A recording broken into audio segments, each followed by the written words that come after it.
Hey guys, it's Wendy Hutchinson with Alinea Life Coaching, and this is my May 2024 newsletter. Today I'm talking about breaking the cycle, and it's something that I'm observing in a lot of people around me, and even in my own life, because we get comfortable, right? We get comfortable in how we relate to others and our relationships. We get comfortable in our work. We keep doing the same thing over and over. And I think there's really a collective push right now to force people out of their comfort zone to do things that are maybe challenging, exciting, maybe something on their heart that they've been ignoring for a really long time. And my guest this month on my podcast, Patsy Balaki, is going through that same kind of metamorphosis, this incredible shadow death she went through in 2023, and almost a rebirth and regeneration of her soul and coming back to her authentic self. And that is what I'm observing in the collective. So that's my theme today. And I wanted to point out that it's really easy to stay in your comfort zone. It's really easy to hold on to the familiar, even when you start to outgrow it. And we do it because it's terrifying to let go. And I really believe that it's that willingness to jump and that willingness to let go and that willingness to go where you are called, whether it's energetically, whether it's a physical move, whether it's a career change, whether it's a relationship change, whether it's just something inside of you that you allow to alchemize and change. It's really important for us to go where we are called.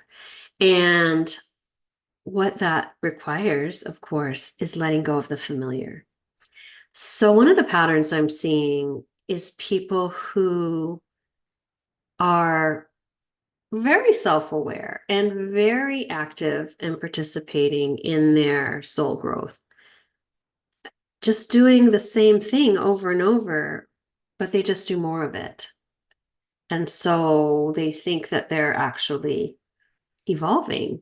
But what you're doing is just amplifying the same. You're not evolving, you're just doing the same thing. And it's almost like you're the same person, but you keep changing your clothes and thinking you're a different person. You're not, But of course, there's a lot of these blind spots. So, especially when we get a lot of validation for who we've been and how we show up in the world, it feels good, right? And you start to really tell yourself, wow, I'm making an impact. I'm changing lives. I'm making a difference. And you probably are. You're probably amazing at what you do.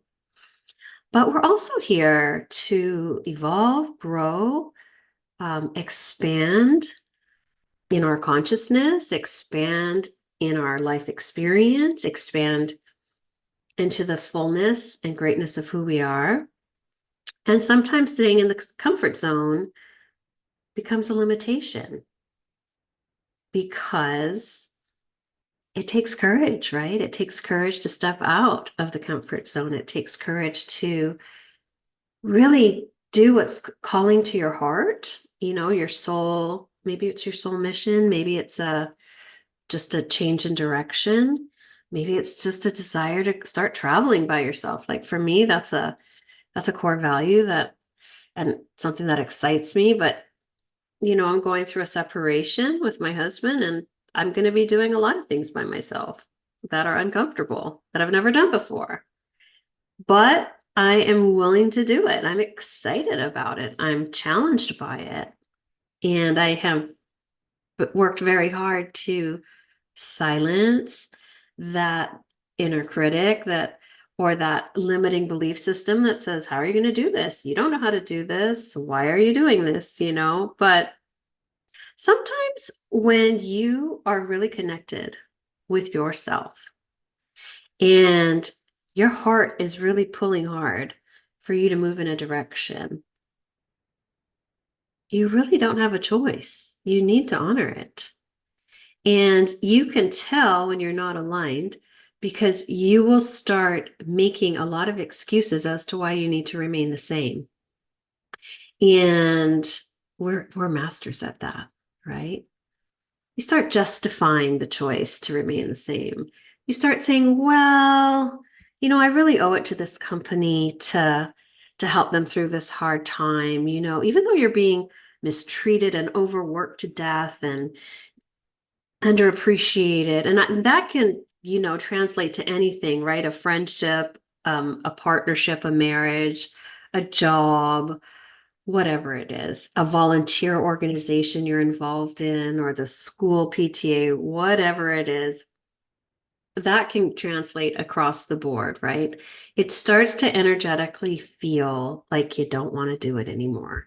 And it could be just the way people are relating with you, it could be the decades long patterns in your family dynamics. It's just so many things. But you're going to energetically feel this pull. Like, this doesn't feel good.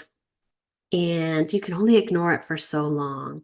And we get to choose. We get to choose.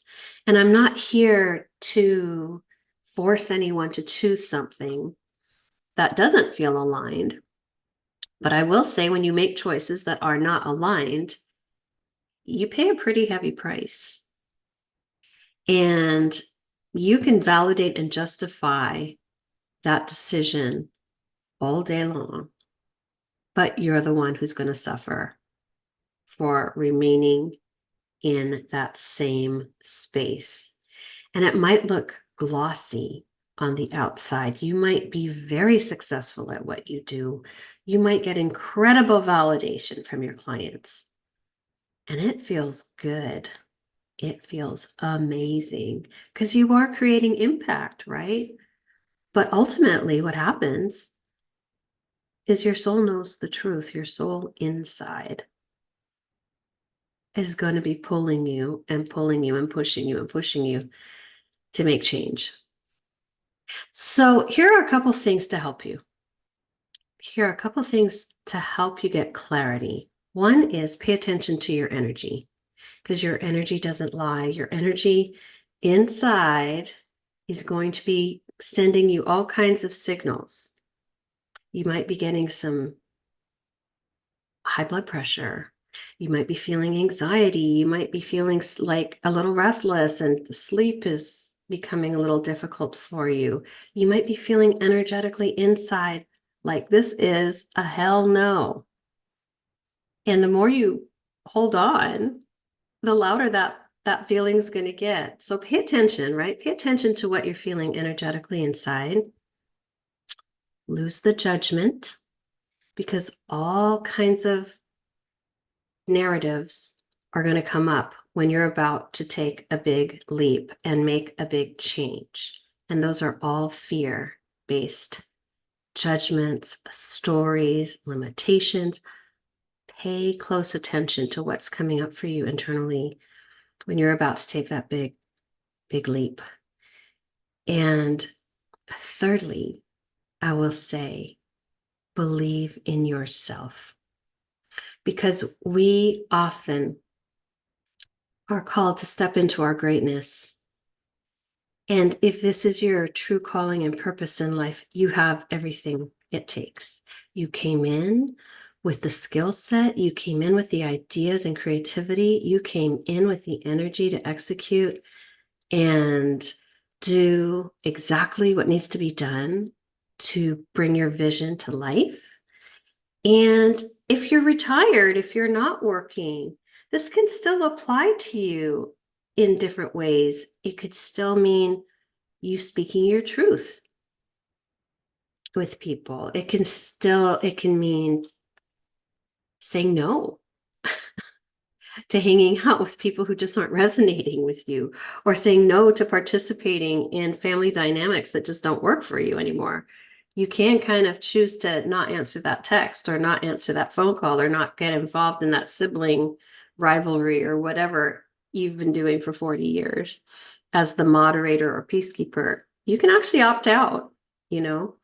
So even if you're not in a career situation or you're a stay-at-home mom or you're retired, there are things that are still going to present to you that are going to encourage you to stay in your authentic self and make choices that align with that. So I hope you guys have a beautiful Memorial Day weekend. I hope you guys take really good care of yourselves, nurture your heart, your mind, your soul, rest, and really be careful and mindful of the narratives that are starting to come up that are coming from a place of fear. And really try to drop into your heart space and respond to your life from a place of love, especially love for yourself. Honor your knowing, trust yourselves. I know you guys have this. And I hope you guys have a beautiful day. Thank you guys too so much for being here every month. I love you all. And feel free to share my newsletter with people you think might get a little something something from it. All right. Take care, guys. Bye.